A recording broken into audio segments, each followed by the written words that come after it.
Hey everyone, thanks for tuning into BiblioTech on Air. I'm Rosanna. And I'm Israel. And today we're going to be discussing just a small, little known book, not really popular yet with the masses. It's called The Shining by Stephen King. Came out in 1977, written by, well, I just said that, Stephen King. But it's available on both Hoopla and CloudLibrary, so be sure to check it out after this discussion if it's something you might be interested in.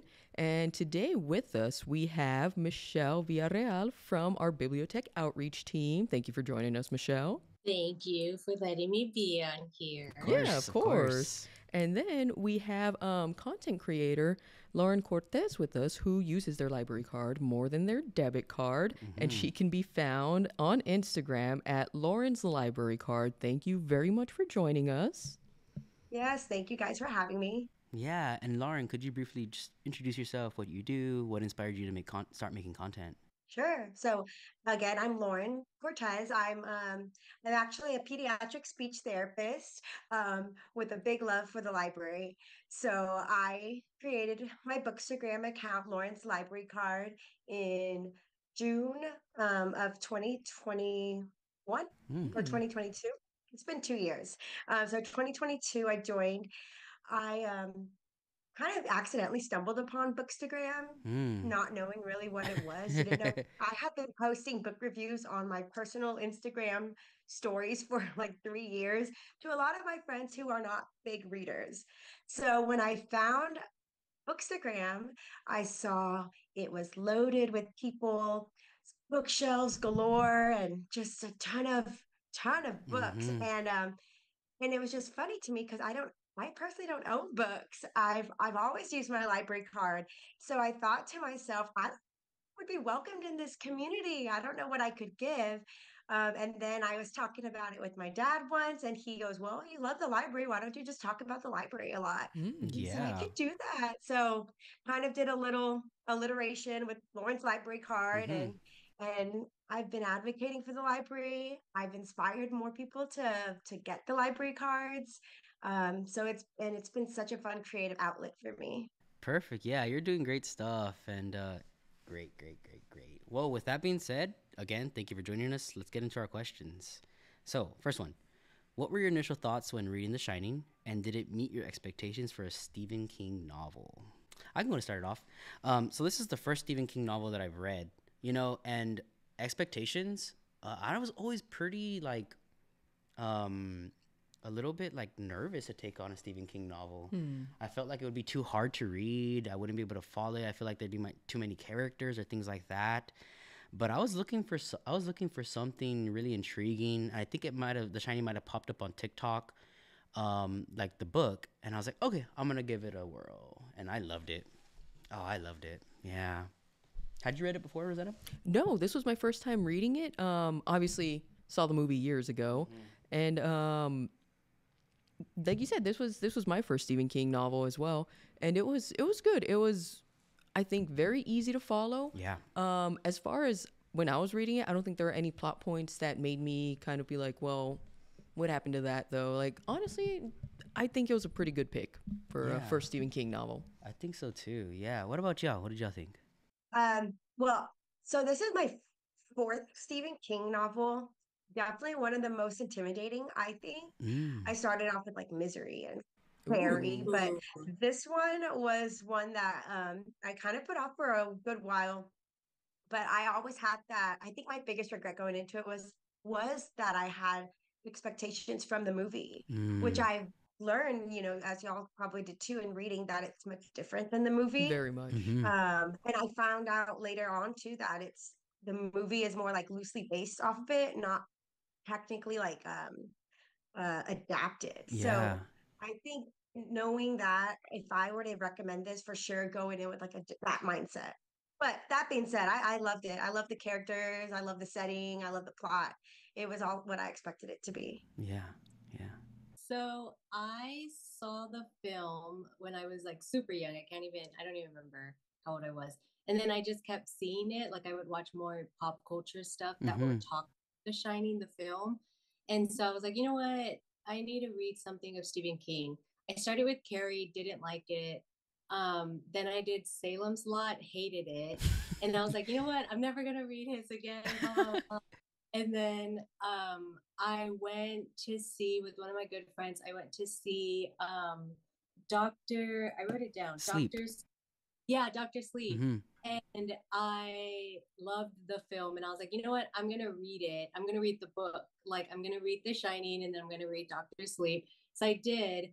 And I don't know, like, I feel like The Shining, Stephen King's The Shining is not as great as Dr. Sleep, but I'm also very biased because I deeply enjoyed the film. I deeply enjoyed The Shining, and I love Kubrick's films. Yeah. I'm a big fan of his stuff, but I was just like, I don't know, I don't care for The Shining too much. Gotcha. Yeah, so it was actually seen The Shining, people talking about the book on TikTok, but I love Doctor Sleep the film. Like, I love it. Like, that's probably one of my favorite films, to be honest. Yes. And so I was like, I'm gonna do exactly that. I'm gonna read The Shining. I'm gonna read Doctor Sleep because I need more. Yeah. It was a very easy read, right? Yeah. Yeah, it was a very easy read, thankfully. But going into shifting over, let's get into the nitty gritty. So the Overlook Hotel plays a pivotal role in the story. How does King use the hotel as a character, and how does its isolation amplify the novel's horror elements? I mean, it was kind of gradual at first, where you just kind of the setup, of course, like classic. It's like, oh, it's just a hotel, nothing special about it. But of course, as we see Danny's skills develop more, and we see that Jack kind of starts to get a bit more unhinged. The hotel starts to come more into prominence, you know, with first the fire hose and then the lady in the bathtub. Like, it's just all these little moments that are kind of coming together. You see the hotel starting to come to the forefront of everything, of course, at the end culminating with the hotel possessing Jack. So I thought that was done really well. It's interesting to have an inanimate object be like, such a central character. Yeah, definitely. Yeah. Yeah, I agree. This hotel is like this dark entity. And then like the hotel itself, they're like deep in like the Colorado Rocky Mountains, miles away from like the nearest town. So that alone is isolating. And then the roads are blocked off. That snowstorm cuts out landlines. So yeah, everything is just not looking good. Everything starts looking real isolating. And that plays a huge role bringing this hotel to life, I think, for sure. Yeah, for sure. I agree with you guys. So I don't have much to add on that. But what I'll throw out the brief history of like the hotel with Stephen King, because I remember that. So basically he decided to go to a hotel, went to Boulder, checked into the hotel with his wife. And I think there were only like 2 guests at the time, because they were planning on closing. So his wife had like, I think, went to her bedroom, or went to the hotel room or something, and he went walking around, and he just started like experiencing how eerie it was in the hotel. And that's another thing as to why. So I am curious as to how much that impacted him into creating the hotel as a character. So, fun fact, Stephen King hates the Shining movie. He absolutely hates it. And it's so funny. I wonder if, like, because that personal experience and, like, what he went through, and then the way Kubrick was just kind of like, let me do my own thing in a way, that just kind of, like, played into that, because the bias, like, you don't understand how I experienced it, and I wrote it how I experienced it. How dare you change that? But it's just great that, like, to this day he's still the Shining movie hater. Nice. Yeah, he's like their biggest critic. Wow. I also saw, and I haven't seen him, but there's apparently like a mini series of The Shining. Oh yeah, from the 90s. That follows a lot more closely to the book. Ooh. So I have checked it out. I don't even know who it's by, where you can find it, but I've seen, when I saw that Stephen King like throw so much shade towards the movie, that he in an interview talked about another series that's a lot more closely related to the book. Let's check that out. I think it's from 97. I think. Okay.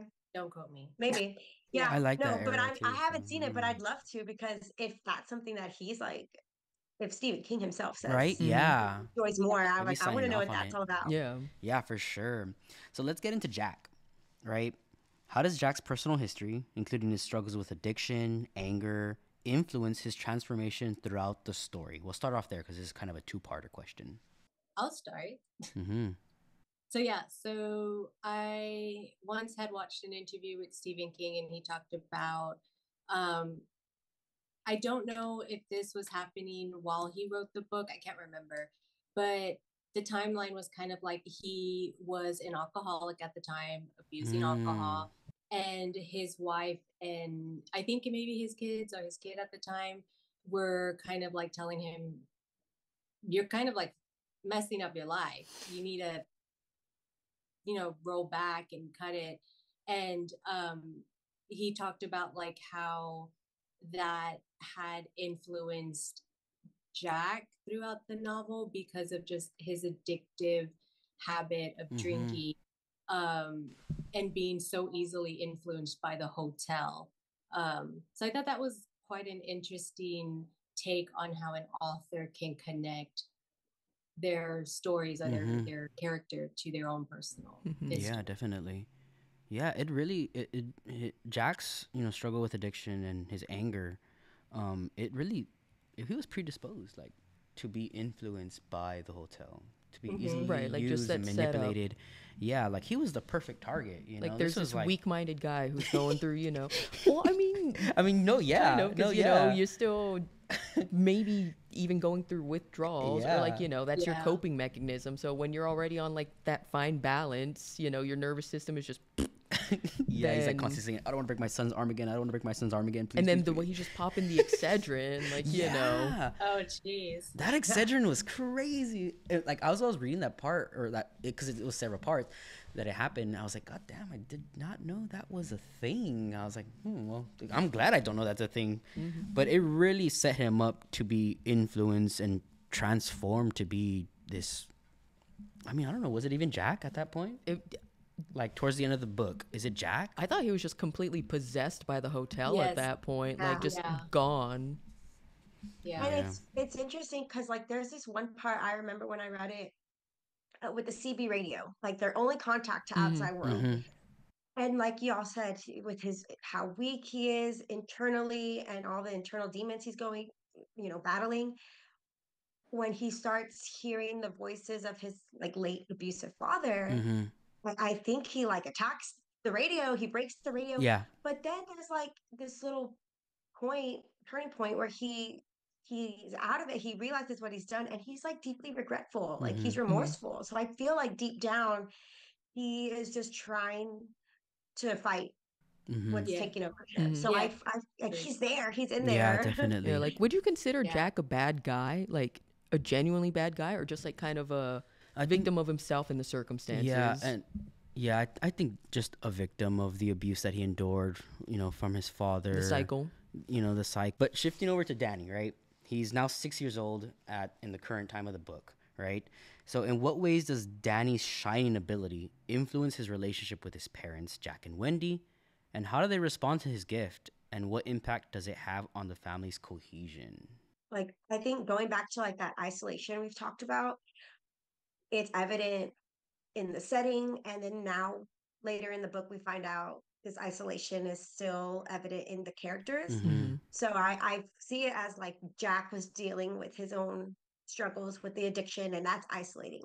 And now Danny's coming to find that he has these shining abilities, which is isolating to himself because he's um Mm-hmm. like Yeah. it's changing the dynamic between him and his parents, and it's changing the dynamic on the whole family. He's able Yeah. to like see these uh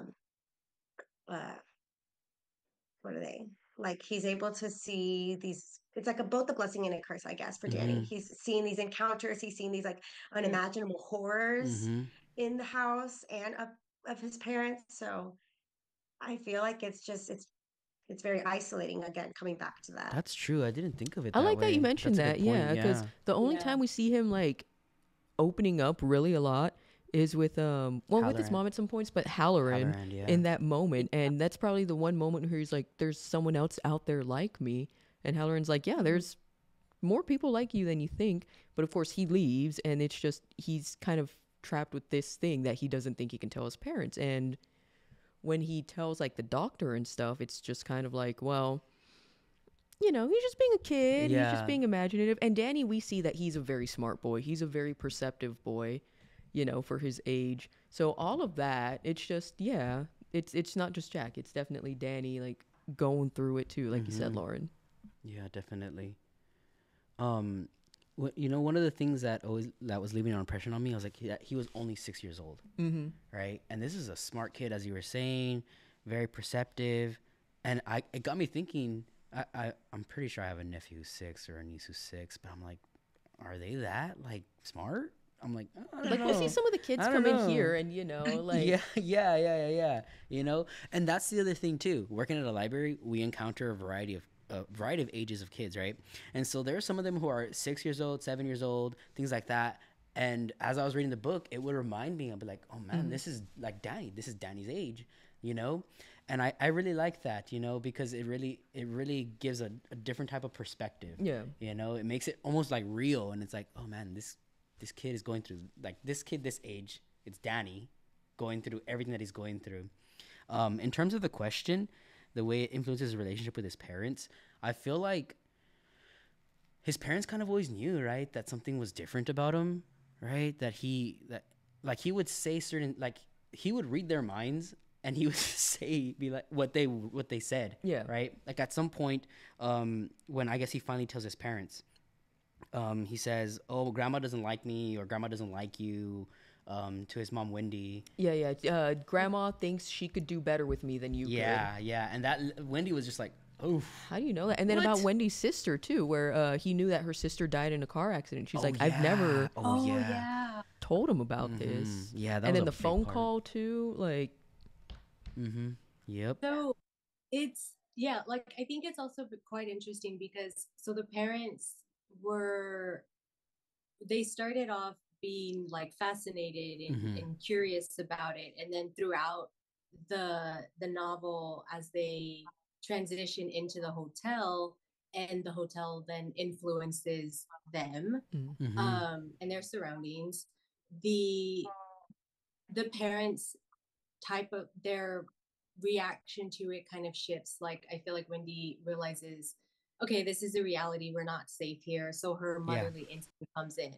And then Jack sees it because of, let's say, throw it in the idea that he has the disease, so alcoholism and the abuse of it. So he uses Danny's shine as he manipulates it. And then he grows suspicious of it, paranoid, and then towards the end, his slash the hotel's goal is to kill basically Danny. Yeah. And so it's interesting to see that that's his end goal.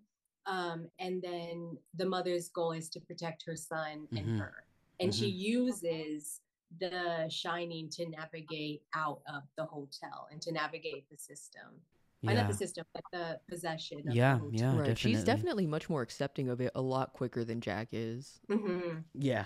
Because it's like she kind of always knew, probably. You know what I'm saying? And it's kind of, I don't know if like y'all might have picked up on it, but it seems like they kind of mention like there's very small moments where Wendy seems like she might almost have like a shining ability, like just little moments.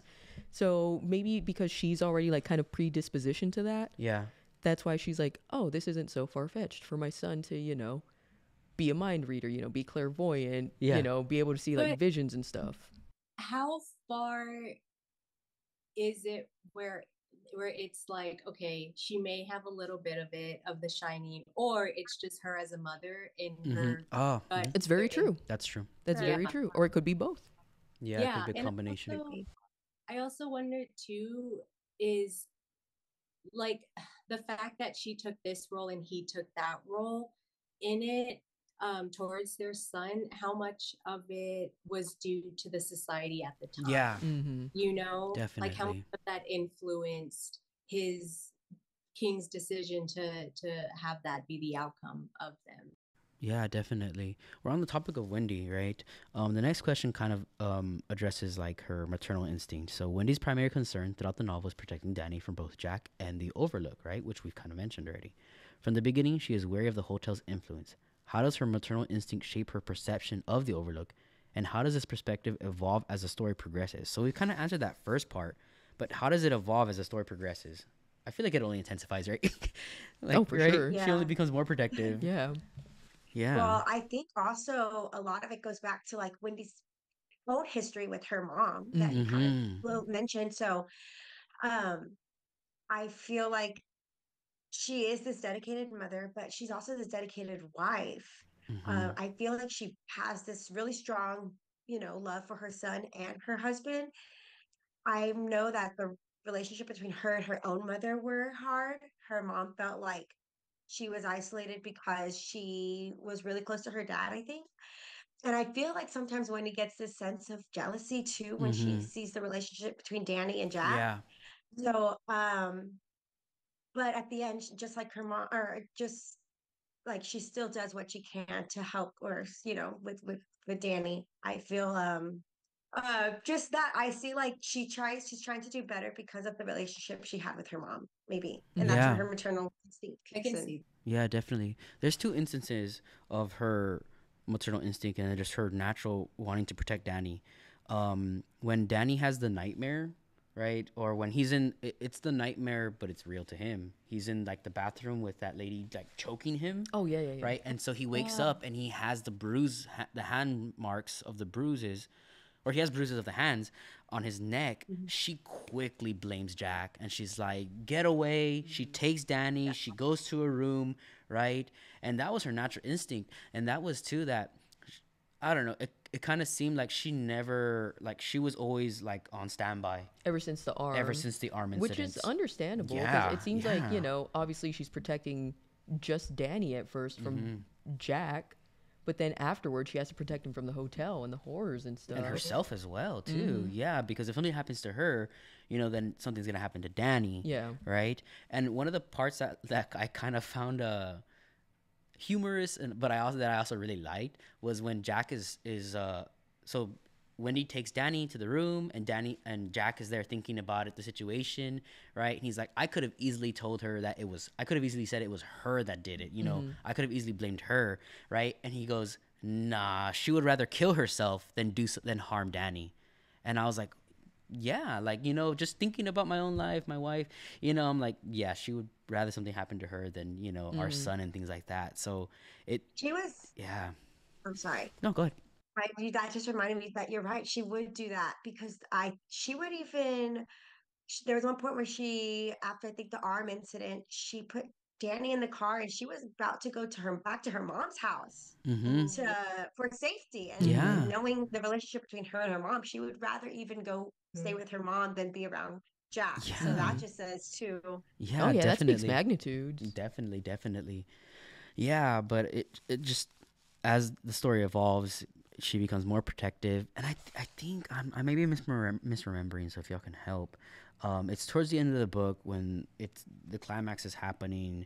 Uh, she tells Halloran that Danny can take care of it, like he can take care of himself. I don't know if I'm misremembering incorrectly, or if this is from the It film, was or Halloran telling her, I think, that because she was like, "We need to go find Danny," and he's like, he's good. "Danny's gonna Yeah, protect himself right now. He's gonna have to handle this he's whether a he strong wants it or not." 6-year-old. Yeah, Yeah. but it's amazing to see how like because in the movie, Wendy's definitely not to compare obviously, but Mm-hmm. she's a bit more like demure, a bit more submissive Mm-hmm. to Jack, a bit more weak-willed, yes. to put it Yeah. lightly. And then in the book, we just see her just being like, fierce, just like constantly on, Yeah. on Yeah. the lookout for Carries a Danny lot. for everything. And we don't really see her being like the hotel doesn't even like try to That's like possess Wendy or true. do anything that we see. Yeah. Like she's Like just, Oh, not. I wonder why. I just think like she's just so like set, like she's so strong-willed that the That's hotel a was like, great it's not even point. worth it to try and It possess her. Mm-hmm. Yeah, it's admiring to think that Stephen King made a female character, especially during this time, Mm-hmm. so like able to take on so much emotionally and obviously physically. I mean, that's horrible to think like your husband is an alcoholic and now he's probably possessed and is abusive. So yeah, it is an interesting take how he formed her character like that. Yeah, and so towards the end of the book, right? How does Jack's fleeting moment of clarity and Danny's cleverness in outmaneuvering the Overlook showcase Jack's humanity and Danny's resilience, right? Because there's a moment of clarity that Jack kind of goes through. Yeah, so it's towards the very end where after Danny's trying to escape Jack or, possess Jack, he tries to go into the attic and Jack in like some weird like, premeditated move has the padlock on the attic, and so Danny's like, heck, this is it, I'm gonna die. And I forgot what exactly happens that like leads Jack to drop the mallet he has and just be like, Danny, you need to run, like you need to just book it out of here. Yeah, definitely. It really opens up the question, like, how does, like, what is this freaking hotel? Is it like a demon or is it like I don't know. I was hoping for more of that in the book, to be honest. Fair. Go ahead. Isn't it kind of explained, I think, in Doctor Sleep, or maybe I read it in like other studies of The Shining, but like I could have sworn it said something that the hotel is almost like those that eat The Shining, like in Doctor Sleep, how they had like those vampires or whatever. I think that the hotel was sort of like I don't know, like a manifestation of it, of an item, something like that, and that's why I was able to draw in Danny and possess Jack so easily. I think that makes sense. That's kind of the vibe I got, that like Right. not exactly along those lines, but like that the hotel like entity was just kind of like the resentment and hate and just like the cruelty of all those, like we see Jack go through scrapbooks and stuff and like, just the terrible crimes and the, bad things the owners and the residents did there. So that's just kind of like what I thought. It was just eventually this entity that like manifested Like itself from that all just of that. consumes The Shining, right? Yeah. Yeah, that makes sense. And that's kind of one of the things that prompted me to kind of want to read The Shining as well, is because I know for it, in the movie It, they kind of hit like the new one, right? The new It Part 1 or Part 2, I'm not sure which one. They kind of show that it is like this alien creature, right? And then so that's why I was like, okay, maybe in The Shining, maybe it'll dive more into that, and maybe the novel Doctor Sleep does. I'm not sure, but I was kind of hoping for more of that. More of an explanation of how to are you like you're born with the Shining ability, but is it a passed on trait, or is it something like how does it Develop or whatever? Yeah, how does it develop? Things like that. And So I don't yeah, know.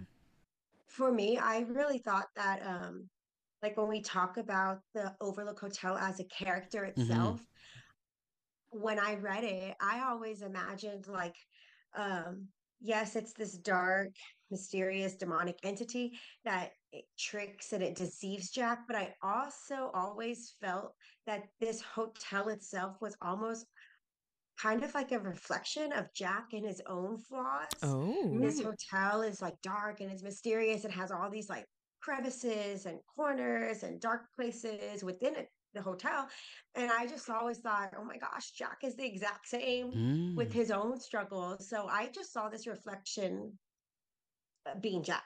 Um, Yeah, so Oh, I that's how I love always that. yeah, imagined the hotel as just kind of like a reflection of Jack's character. definitely. That's kind of cool. So do you think like anyone that stayed there, like the previous Right. caretaker, like his family, do you think at the time the hotel manifested to be like a reflection of that family and then so Yeah. forth? Yeah. Well, that's because whenever he starts hearing like that talk of his dad's voices, I'm like, why would that happen to anyone else? yeah. Mm. So I feel like it was definitely taking bits and pieces of his own struggles and his life and really manifesting it into that house. I mean, I'm sorry, that hotel.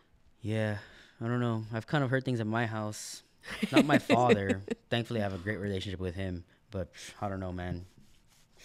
But Yeah. kind of, kind of looking at Danny's resilience. Man, this kid, we've said it, very intelligent, very strong, but like at the very end as well too. Like just in what it was, they were there for what, 9 months, 6 months, 6 months, right? 'Cause I think the duration of like the cold Yeah, season. he grows so much just in that span. I mean, 6 months is a lot of months, but like he was almost like Well, he came in a child and he left like this.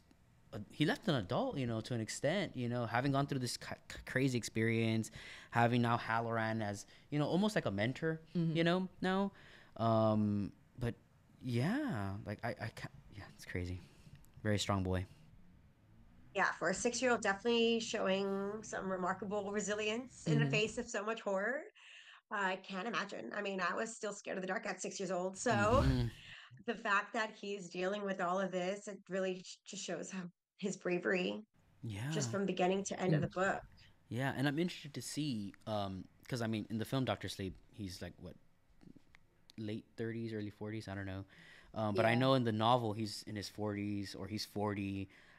I'm really interested to see how Danny is now. And then, so on topic of Danny, Tony, is that Tony.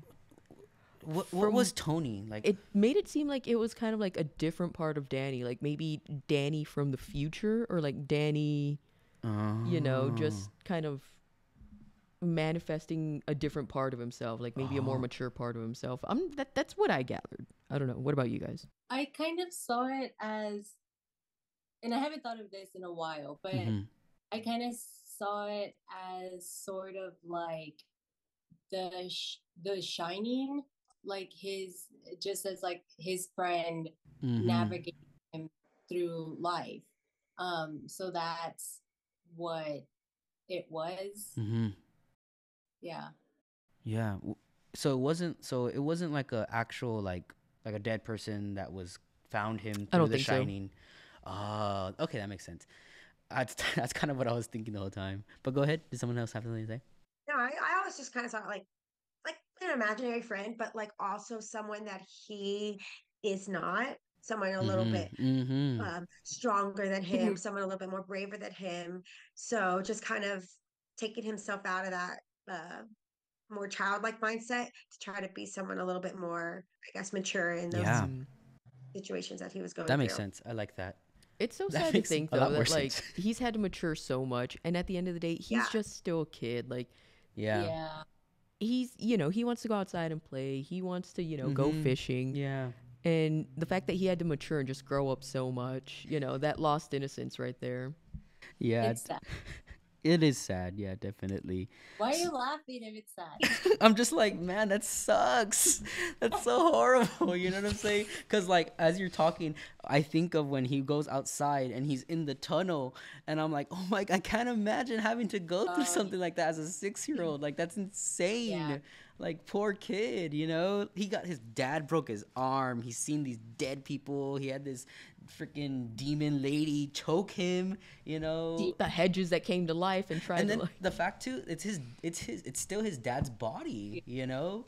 And so attacking him, wanting to kill him, and having to deal with that, like, that's why I say he leaves an adult. Like, he's like, you can't go through this and then you're the same type of kid, you're the same type of person. Like, your life is forever changed, and he's always had a different life, you know. And at the end, they mentioned that like when Halloran's like, he's different. Like you guys are gonna come back different, but you guys will still come back from this.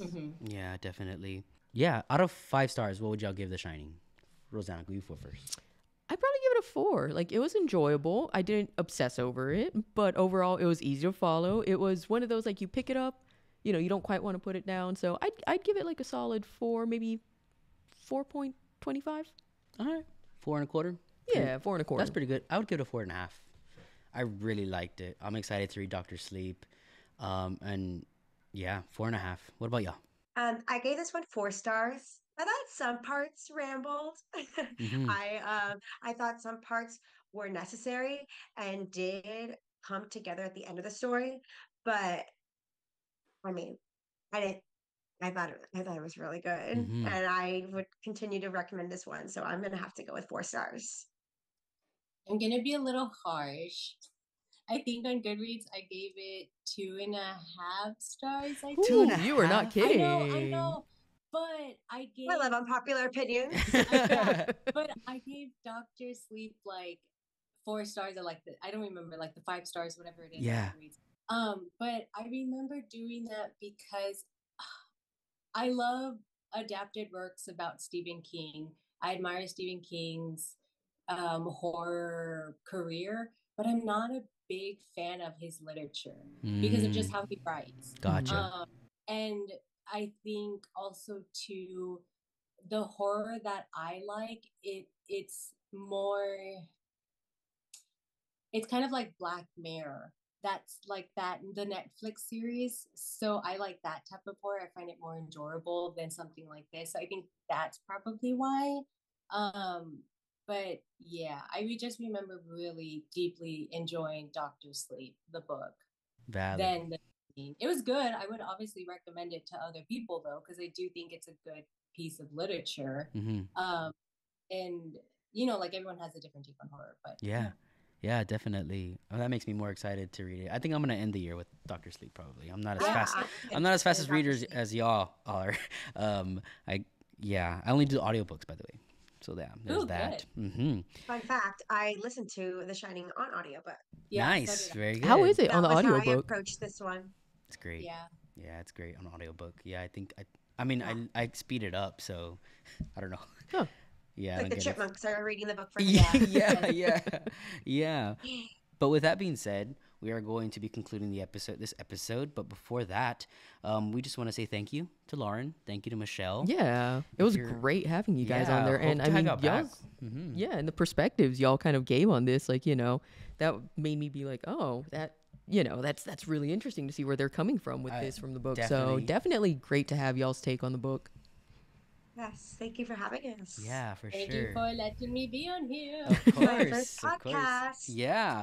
And so if you are interested in listening, reading the ebook, The Shining by Stephen King is available on CloudLibrary and Hoopla. Both of them. Both of them. Yeah, check them out. It's a popular book though. Like Yeah. there might be a hold on it. It's interesting to see that a book, still that old, that long lasting, still has holds on it. So make sure you put that hold on it now if that's the case. Yeah, the good thing too though is that our digital acquisitions librarian, reach out to her or ask us to reach out to her. We can get more copies. Shout out to Haley. Shout out to Haley. With that being said, we can go to end the episode. All right. Well, once again, that was our review and analysis on The Shining by Stephen King. Again, thank you to Michelle and Lauren. Make sure to keep up with. Well, Lauren, where can people find you if they want to know more about your library reviews and book reviews and stuff like that? I'm on Instagram at Lauren's Library Card. I share book reviews, book recommendations, and every month I share my library savings. Mm-hmm. So I haven't bought a book in 7+ years. So every single month I show how much you can save, how much I save with the library, and I hope to inspire those who want to have a cheaper option for their favorite hobby. Definitely. That's So if amazing. if you like saving money, I mean, You can't go wrong. can't go wrong. Yeah. And I'm happy to say that, we've helped facilitate BiblioTech.